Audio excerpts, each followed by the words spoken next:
సుభాషితాలు. ఇప్పుడు చెప్పబోయే కథ లియో అనే సింహం గురించి. అడవికి రాజైన సింహం ఆ అడవిలోని వేరే జంతువుల చేతిలోనే చంపబడింది. ఆ మృగరాజు ఎందుకలా చనిపోవాల్సి వచ్చింది? అసలు ఏం జరిగింది? తెలుసుకోవాలంటే ఈ లియో కథని పూర్తిగా చూడండి. కథలోకి వెళ్ళే ముందు మీరు ఈ ఛానల్ని ఇంకా సబ్స్క్రైబ్ చేసుకోకపోతే తప్పకుండా సబ్స్క్రైబ్ చేయండి. ఇదే స్టోరీ మీరు హిందీ కానీ ఇంగ్లీష్లో చూడాలి అనుకుంటే మా ఇంకొక ఛానల్ ద వాయిస్ టేల్స్ని సబ్స్క్రైబ్ చేసుకోండి. కథ విన్నాక మీ ఒపీనియన్ని కామెంట్స్ ద్వారా మాకు తప్పకుండా తెలియజేయండి. ఇప్పుడు కథలోకి వెళ్దాం.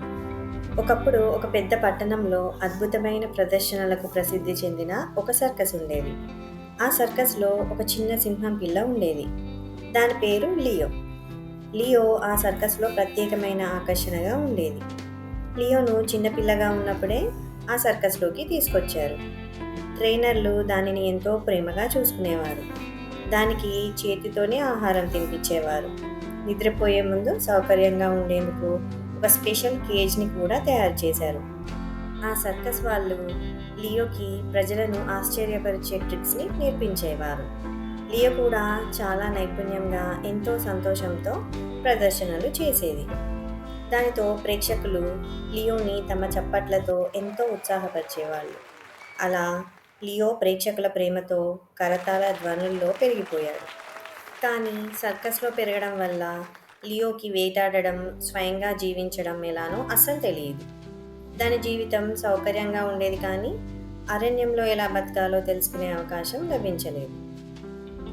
అలా కొన్ని సంవత్సరాలు గడిచాయి. తర్వాత అనుకోని పరిస్థితుల కారణంగా సర్కస్ మూసివేయబడింది. ట్రైనర్లకు ఏమి చేయాలో తెలియలేదు. చివరికి చేసేదేం లేక సర్కస్లో ఉన్న అన్ని జంతువులను అడవిలో విడిచిపెట్టేశారు. లియో కూడా నిజమైన సింహంలా అరణ్యంలో జీవించగలదు అనుకొని దానిని కూడా అడవిలో విడిచిపెట్టారు. కానీ ఆ అరణ్యం లియోకి ఎప్పుడూ తెలియని ఒక కొత్త ప్రపంచం. సర్కస్లో ఉన్న పంజరంలోని భద్రతతో పోలిస్తే లియోకి ఈ అడవి చాలా భయంకరమైనదిగా అనిపించింది. లియో దట్టమైన అడవిలో గజగజ వణుకుతూ ఒంటరిగా తిరిగేది. ఆకలితో చాలా బాధపడింది. ఇతర సింహాలు జింకలను వేటాడుతూ నదుల వద్ద నీళ్లు తాగుతూ కనిపించాయి. కానీ లియోకి స్వయంగా ఆహారం ఎలా పట్టుకోవాలో తెలియలేదు. కాబట్టి ఇతర జంతువుల వద్దకు వెళ్ళి వాటి ఆహారాన్ని పంచుకోవాలి అని ట్రై చేశాడు. కానీ అవి లియోని గర్జిస్తూ కరుస్తూ దూరంగా వెళ్ళగొట్టాయి. అలా కొన్ని వారాలు గడిచాయి. లియో బలహీనంగా మారిపోయాడు. ఒక రాత్రి జంతువుల గుంపు లియోపై దాడి చేసింది. అప్పుడు లియో తనని తాను కాపాడుకోవడానికి ప్రయత్నించిన నిజమైన అడవి సింహంకి కావలసిన నైపుణ్యాలు, బలం అతనికి లేకపోవడం వల్ల ఆ దాడిలో, ఆ చీకటి రాత్రిలో లియో కథ ముగిసిపోయింది. లియో అడవికి రాజుగా కాకుండా తనకు అవసరమైన సామర్థ్యాలు లేకుండా పెరిగిన ఒక బలహీన జీవిగా దారుణంగా చనిపోయింది. ఈ కథ మనకు ఒక నిజాన్ని గుర్తు చేస్తుంది. జీవన పోరాటంలో విజయవంతం కావాలంటే సౌకర్యం మాత్రమే సరిపోదు. సాధన చేయాలి, స్వయం ప్రతిభను పొందాలి.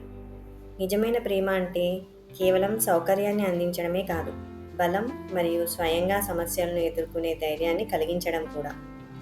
పిల్లలకి జీవన పోరాటంలో విజయం కావాలంటే కష్టపడడం, సవాళ్ళను ఎదుర్కోవడం, కష్టాలను జయించడం నేర్చుకోవాలి. సౌకర్యం మరియు సులభంగా గడిచే జీవితం తాత్కాలికంగా ఆనందాన్ని ఇస్తుంది. కానీ కష్టపడి సాధించిన అనుభవాలు, సహనంతో నేర్చుకున్న పాఠాలే నిజమైన ప్రపంచంలో ఎదురయ్యే సవాళ్ళకి సిద్ధం చేస్తాయి. ఈ కథ మీకు ఒక సూచన అందించిందని భావిస్తూ, మీకు ఈ కథ నచ్చినట్లయితే లైక్ చేయండి, షేర్ చేయండి మరియు సబ్స్క్రైబ్ చేయండి. మళ్ళీ మరొక కథతో మళ్ళీ కలుద్దాం. Thank you.